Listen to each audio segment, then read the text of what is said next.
What's going on, guys? Welcome to Everything Always. My name's Michael Roman. Chances are, if you're anything like me and have seen Avengers Infinity War too many times to count at this point, then you've probably memorized most of the dialogue and taken in most of the details. However, some very small and subtle details at the end of the film hold proof that not only did Thanos actually die during Infinity War, but some very large implications on how the Avengers are going to defeat Thanos and resolve this mess in Avengers 4. Before we break it all down, if you could, grab the subscribe button. We're giving away 2 PlayStation 4 Pros, as well as a whole slew of other Marvel related stuff. All you have to do, hit the subscribe button, leave a like and a comment on this video, and I'll get into all the giveaway stuff at the end of the video. So to break this all down, we're going to start here with the beginning of the end, when Thanos has seized the last stone from Vision's head, placed it in the gauntlet, and very shortly afterwards gets absolutely blasted by Thor and Stormbringer.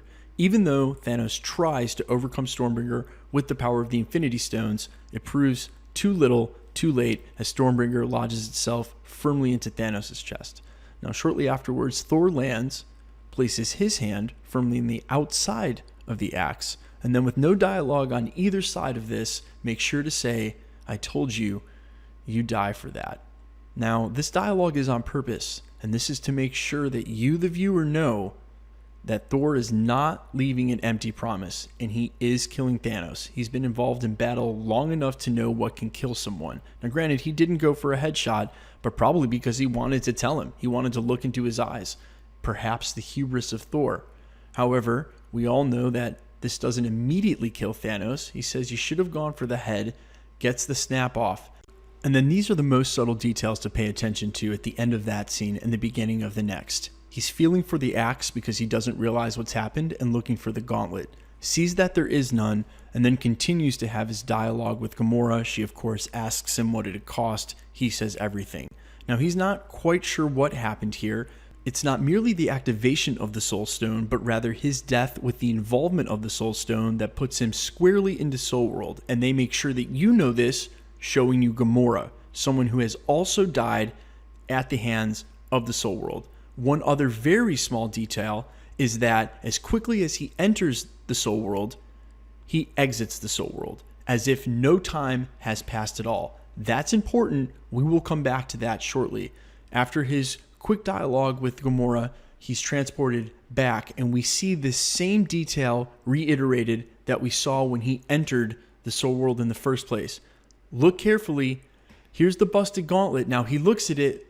He looks at Thor. He looks around quickly. Look, he looks to his right and left like, where am I? Oh, I just got rezzed. Rezzed as in resurrected.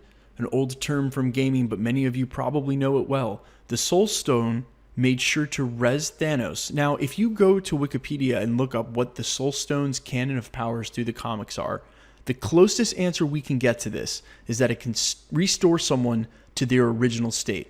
We saw an example of this during the battle between Doctor Strange and Thanos. When he made 1,000,000 copies of himself, Thanos activated the Soul Stone. It glows briefly. He goes through all of the different versions of him until he finds the right one and eliminates them. But the restoration of the original state of someone, it is yet to be seen if the Soul Stone can actually res someone. But like the subtle details that are laid in that scene to let you know not only did Thanos die, but that he came back, I believe is setting us up for canon into Avengers 4.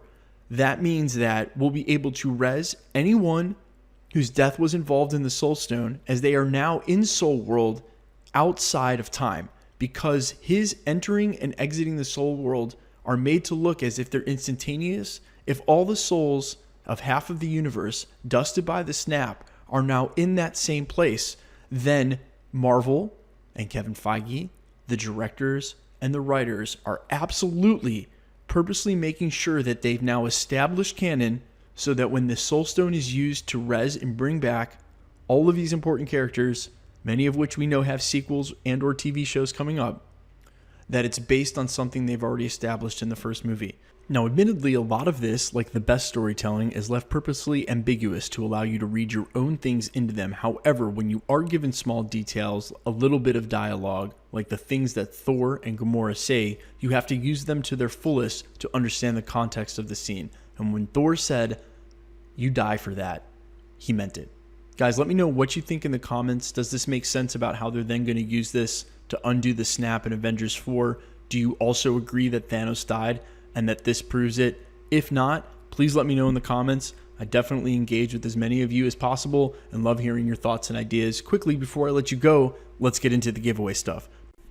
Okay, we're still giving away 2 PlayStation 4 Pros, one at the 100 and one at the 150,000 subscriber mark. Also giving away this awesome Avengers 1. This is a Marvel license, Trendsetters, limited edition, limited run 2500 plaque containing 10 original film cells from the first Avengers movie. Thing is super cool. You can't buy them anymore. They used to be on eBay every now and again, but they have all been sold. Like I said, there's only 2,500 of them, and it's been a long time since the first Avengers movies come out. So if you want a chance to win this or either of the PlayStation 4 Pros, plus all the stuff we're going to be giving away during the month of December, which is going to be a lot, all you have to do, hit the subscribe button, leave a like and a comment on the video, and then hit the notification bell, because the more videos that you like and comment on, the better chance you have of winning this stuff. My name's Michael Roman. This is Everything Always. Thanks for checking out the channel, and stick around because we'll be posting again real soon.